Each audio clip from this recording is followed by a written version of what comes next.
ತಮಿಳುನಾಡಿನ ತುತುಕುಡಿ ಬಳಿ ಕನ್ನಡಿಗರ ಮೇಲೆ ದರ್ಪ ಮೆರೆಯಲಾಗಿದೆ. ಕನ್ನಡ ಧ್ವಜವನ್ನ ತೆಗೆಯುವಂತೆ ಟಿಟಿ ವಾಹನವನ್ನ ಅಡ್ಡಗಟ್ಟಿ ರೌಡಿಸಂ ಮಾಡಿದ್ದಾರೆ. ಚಾಮರಾಜನಗರದಿಂದ ಶಬರಿಮಲೆಗೆ ಕನ್ನಡಿಗರು ಹೊರಟಿದ್ರು. ಈ ವೇಳೆ ತಮಿಳುನಾಡಿನಲ್ಲಿ ಕನ್ನಡ ಧ್ವಜ ಹಾಕದಂತೆ ಎಚ್ಚರಿಕೆಯನ್ನ ಕೊಟ್ಟಿದ್ದಾರಂತೆ. ಕನ್ನಡಿಗರ ಮೇಲಿನ ದಬ್ಬಾಳಿಕೆಗೆ ಭಾರಿ ಆಕ್ರೋಶ ವ್ಯಕ್ತವಾಗಿದೆ. ದರ್ಪ ತೋರಿದ ತಮಿಳು ಗುಂಡರ ವಿರುದ್ಧ ಕ್ರಮವನ್ನು ತೆಗೆದುಕೊಳ್ಳಬೇಕು ಅನ್ನೋ ಆಗ್ರಹ ಕೂಡ ಜೋರಾಗಿದೆ. ಗಮನಿಸ್ತಾ ಇದ್ದೀರಿ, ಶಬರಿಮಲೆಗೆ ಹೊರಟಿದ್ರು. ಈ ವೇಳೆ ಟಿಟಿ ವಾಹನಕ್ಕೆ ಕನ್ನಡ ಬಾವುಟವನ್ನ ಕಟ್ಟಲಾಗಿತ್ತು. ತಮಿಳುನಾಡಿಗೆ ಬಂದಿದ್ದೀರಿ, ಎಂಟ್ರಿ ಕೊಟ್ಟಿದ್ದೀರಿ, ಇಲ್ಲಿ ಕನ್ನಡ ಬಾವುಟ ಹಾರಿಸುವಂತಿಲ್ಲ, ಅದನ್ನ ತೆಗೀರಿ ಅಂತ ಹೇಳಿ ದರ್ಪ ತೋರಿದ್ದಾರೆ.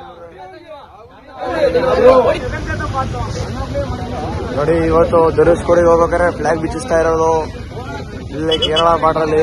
ಕೇರಳದವರು ನೋಡಿ, ಕಂಡ್ರೆ ನಮ್ಮ ಹಾಸ್ಟೆಲ್ ಚೆಕ್ ಪೋಸ್ಟ್ ಟಾಟಾಕ್ ಬಿಡಕ್ ಹೋಗ್ಬಿಡಿ. ಇಲ್ಲಿ ತೂತುಕುಡಿಯಲ್ಲಿ ನಮ್ಮ ಫ್ಲಾಗ್ ಬಿಚ್ಚಿಸ್ತಾರೆ.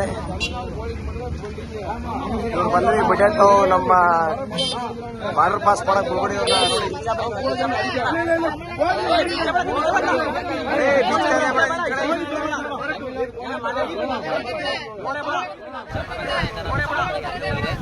ಬರ್ಬೇಕಾದ್ರೆ ತೂತುಕುಡಿ ಹತ್ರ ಅಡ್ಡಾಕಿದ್ದಾರೆ.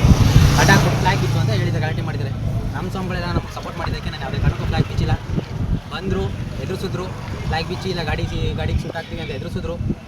ಅವ್ರು ಎದುರಿಸಿದ್ರು ಅಷ್ಟೇ, ಶೂಟ್ ಹಾಕೋರು ಸರಿ ನಾವು ಫ್ಲಾಗ್ ಬಿಚ್ಚಿಲ್ಲ ಅಂತ ನಿಂತ್ಕೊಂಡ್ವಿ. ಪೊಲೀಸ್ನವರೆಲ್ಲ ಬಂದು ಸ್ಟೇಷನ್ ಗಾಡಿ ತೊಗೊಂಡೋಗವ್ರೆ. ಅಲ್ಲಿಂದ ಅವರು ಬಿಡಿಸ್ಬಿಟ್ಟು ಕಳಿಸೋರೆ.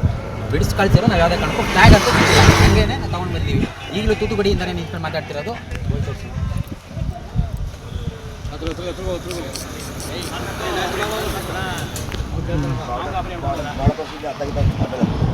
ತೂತುಕುಡಿಯಿಂದ ನೀವು ಇಲ್ಲಿಂದ ಮತ್ತೆ ನಮ್ಮ ಟಿಟಿ ಡ್ರೈವರ್ಗೆ ಮತ್ತೆ ಕಾರ್ ಡ್ರೈವರ್ಗೆ ಎಲ್ಲರಿಗೂ ಹೇಳ್ತಿರೋದು, ತಮಿಳುನಾಡಲ್ಲಿ ನಮ್ಮನ್ನ ಪ್ಲಾಸ್ ಇದು ಬಾಟ ಬಿಚ್ಚಕ್ಕೆ ಅಂತ ನಮ್ಮನ್ನ ಅಡ್ಡೆ ಹಾಕೊಂಡು ಗಲಾಟೆ ಮಾಡೋರೆ. ಅವಾಗ ತಮಿಳುನಾಡು ಗಾಡಿ ಯಾವುದೇ ಗಾಡಿ ಕಟ್ಟಿರಿ, ಎಲ್ಲೇ ಇದ್ರೂ ಸರಿನೇ ಅವ್ರನ್ನ ಅಡ್ಡಗಟ್ಟಿ ಅವ್ರನ್ನ